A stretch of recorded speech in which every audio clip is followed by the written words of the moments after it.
Então, a gente vai começar hoje falando sobre 1 Tessalonicenses 5, 23, né? A gente vai estudar esse texto, ele vai ser o texto base, a gente vai falar algumas outras citações de texto, porque se eu for ler o vídeo vai ficar muito longo. Mas o texto base que a gente vai ler é 1 Tessalonicenses 5, 23, que diz assim: O mesmo Deus da paz vos santifique em tudo, e o vosso espírito, alma e corpo sejam conservados íntegros e irrepreensíveis na vinda de nosso Senhor Jesus Cristo.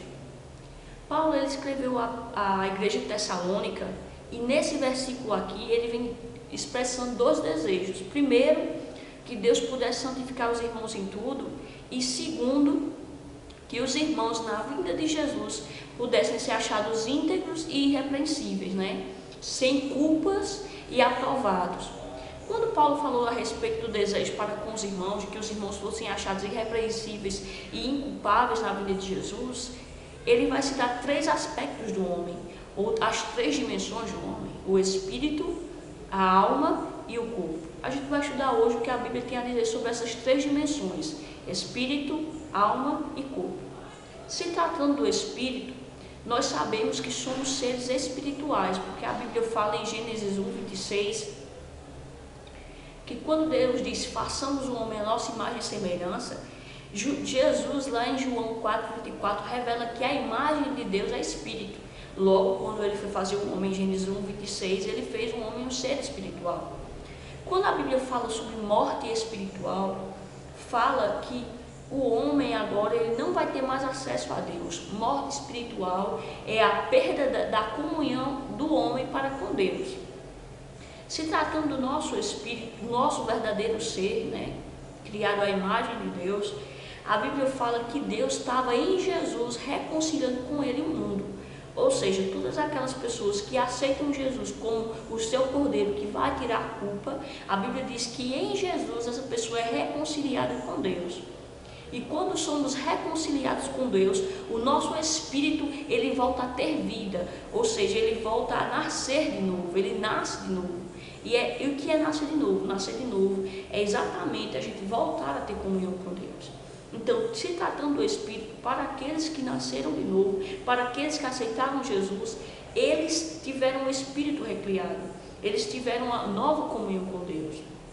Portanto, voltando para 1 Tessalonicenses 5, né, a gente entende que o mesmo Deus da paz vos santifique em tudo, e o vosso espírito, alma e corpo sejam conservados íntegros e irrepreensíveis. A gente entende que o nosso espírito ele já está numa condição de comunhão com Deus. Lá em 2 Coríntios 5, 19 diz que Deus já nos reconciliou com ele em Jesus. Aonde? No Espírito. Mas o que a gente precisa entender é que a nossa alma, o nosso corpo continuam os mesmos.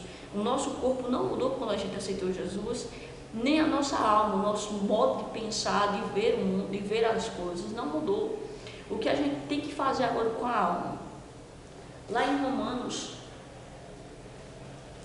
12, 1, vem dizendo o que devemos fazer com a nossa alma. Romanos 12, 2, desculpa. A Bíblia diz, se tratando do Espírito, fomos recriados, mas se tratando da alma. Romanos 2, 12 diz assim: E não vos conformeis com este século, mas transformai-vos pela renovação da vossa mente, para que experimenteis qual seja a boa, agradável e perfeita vontade de Deus. Renovação da mente, renovação do entendimento se refere à alma. Nós, como crentes agora, como cristãos nascidos de novo, nós precisamos renovar a nossa mente, porque embora a gente tenha saído do reino de Satanás, do mundo que jaz no maligno, e agora pertençamos a Deus, o nosso modo de pensar ainda está acostumado com um pensamento mundano. Se fulano mente, eu vou mentir. Se fulano defrauda, eu vou defraudar. E a Bíblia diz que a gente não deve ser como o mundo, devemos renovar a nossa mente pela palavra. A alma, a gente renova pela palavra. Quanto ao corpo, a Bíblia diz, quanto ao corpo, lá em 1 Coríntios 15, que nós seremos transformados, né? O nosso corpo é como uma semente, ela vai ser plantada para ressurgir um corpo glorificado. Quando? Na vinda do Senhor. Os mortos ressuscitarão primeiro e nós, os vivos, seremos transformados. Mas até acontecer o arrebatamento da igreja, o corpo não pode ficar de qualquer jeito, né? A Bíblia diz em Romanos 12, 1, a respeito do corpo: rogo-vos, pois, irmãos, pelas misericórdias de Deus, que apresenteis o vosso corpo por sacrifício vivo, santo e agradável a Deus, que é o vosso culto racional. Então, se tratando do corpo, ele vai ser transformado no arrebatamento, mas até lá a gente precisa oferecer o nosso corpo como sacrifício vivo. Paulo disse que ele esmurrava o próprio corpo e o reduzia à escravidão, para que, tendo pregado a outros, ele mesmo não viesse a ser reprovado, né? Então, a gente voltando para 1 Tessalonicenses 5, a gente ganha o entendimento de que 1 Tessalonicenses 5, ele diz o seguinte, deixa eu só achar.